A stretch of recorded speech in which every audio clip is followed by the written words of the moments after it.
मैं सबसे पहले आप हजरात को ये बधाई देना चाहता हूँ कि हमारे प्रताप फाउंडेशन वालों ने एक बेहतरीन काम किया है कि पूरे किसानों को एक मंच पर हाजिर कर रहे हैं। इसलिए किसी भी समाज से कोई लेना देना नहीं, नाम जब किसान का आता है तो हम सब एक हैं और पूरी राजनीति से ऊपर उठ करके आज की तारीख में किसानों का कोई आंसू पूछने वाला नहीं है, गरीबों की कोई सुनवाई करने वाला नहीं है। प्रताप फाउंडेशन ने वो क्षमा जलाई है, इसी क्षमा की हिफाजत के लिए हम सब एक होकर काम करेंगे तो आगे काम हमारा बढ़ेगा। किसी भी राजनीतिक और दल से नहीं, किसी समाज एक से नहीं, 36 कौम को इकट्ठा होकर के इसी के लिए हमें काम करना है।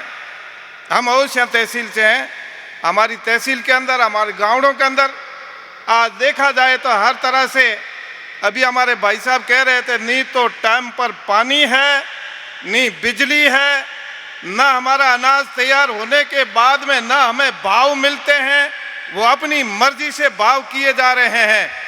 ऐसी आंधी, ऐसा तूफान उठा है, इसके अंदर अगर गरीबों के हित में कोई काम करने जा रही है तो ये फाउंडेशन है। आप सभी हजारा से गुजारिश है कि मुत्तहिद हो जाओ तो कोई मुश्किल नहीं है, किस जगह कश्ती नहीं और किस जगह साहिल नहीं है। हम आज एक हो गए तो सब कुछ हो सकता है, वरना अभी हमारे बातें चली कोई तो ये उसकी फाउंडेशन है, वो उसकी है, वो इसकी। हम इसी राजनीति को छोड़ करके हमारा प्रताप फाउंडेशन हमारे हित का काम करने वाला है और इसी मशाल को हम पूरे हिंदुस्तान के अंदर कायम करके और एक उजाला और नया प्रकाश पैदा करने वाली है। तो इसी को दिलो जान के साथ हम पूरी समाज वाले इंशाअल्लाह उन्हीं के साथ में रह करके ही हम काम करेंगे। सामीन, एक बात और है, वो बात यह है कि फानूस बन करके जिसकी हिफाजत हवा करे वो शमा क्या बुझेगी जिसको रोशन खुदा करे। अगर पूरे किसान मिल करके प्रताप फाउंडेशन को आगे परवान पर चढ़ाएंगे तो हम गरीबों का काम जरूर होगा। हमें यकीन है और उम्मीद है इस बात पर कि हम एक होकर के काम करेंगे।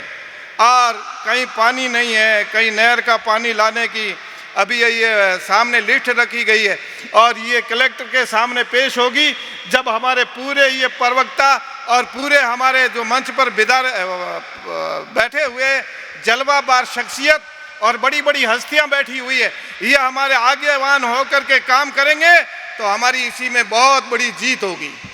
आज सुबह ही फोन आया, हमारे महेंद्र सिंह ने फोन किया, मौलाना कहाँ हो? अजी हाजी साहब तो यहाँ बालोतरा हूँ, और यहाँ किसान सम्मेलन होने जा रहा है। कहाँ? हम उनके साथ में, जल्दी आइए। मैं उसी वक्त बस में बैठ करके हाजिर हुआ और आपकी हाजिरी में हाजिर हुआ। इसीलिए हाजिर हुआ हूँ कि मेरी ही आवाज़ नहीं है, हमारे पूरे हिंदुस्तान के किसानों की ये आवाज़ है। इसी आवाज़ के साथ में हम तन मन धन से जुड़ करके काम करेंगे और हमें कामयाबी इसकी हासिल होने वाली, इसमें कोई शक नहीं है। मेरे दोस्तों और बुजुर्गों, जब नाम आता है किसान तो हम सब हो गए एक समान, एक ही समान है हम और एक होके काम करेंगे, इसमें कोई शक नहीं है। इसी प्लेटफॉर्म से उठ करके और इसी जगह से उठ करके हमें दिल में इस बात को सचारू रूप से, दिल के हृदय से, दिल की गहराइयों से लेके उठना है कि इसी फाउंडेशन का साथ दे करके हमारा काम आगे बढ़ेगा, इसमें कोई शक नहीं है। और आगे बढ़ाने के लिए हम उसी को आगे चुनिंदा करके आगे भेजते हैं ताकि हमारा ये काम करे। हमको किसी पार्टी से ना तो लेना है, ना भारतीय से है, ना कांग्रेस से है, किसी से लेना नहीं है। हमें तो सिर्फ एक किसान फाउंडेशन जो ये तैयार किया गया इसी का साथ दे करके हमें आगे कामयाबी हासिल करनी है। मुझे यहाँ बुला करके आप लोगों ने जो वक्त दिया है, बहुत बहुत आपका शुक्रिया और प्रताप फाउंडेशन का बहुत बहुत ही शुक्रिया। आगे के लिए हम आपके लिए तैयार हैं, आधी रात के लिए जब भी आपकी आवाज़ आएगी ये हम आपके साथ में, हमारी पूरी समाज के लोग आपके साथ में दिलो जान के साथ कंधे से कंधा मिला करके हम कामयाबी हासिल करने के लिए आप तक पहुंचेंगे। जय हिंद, जय भारत।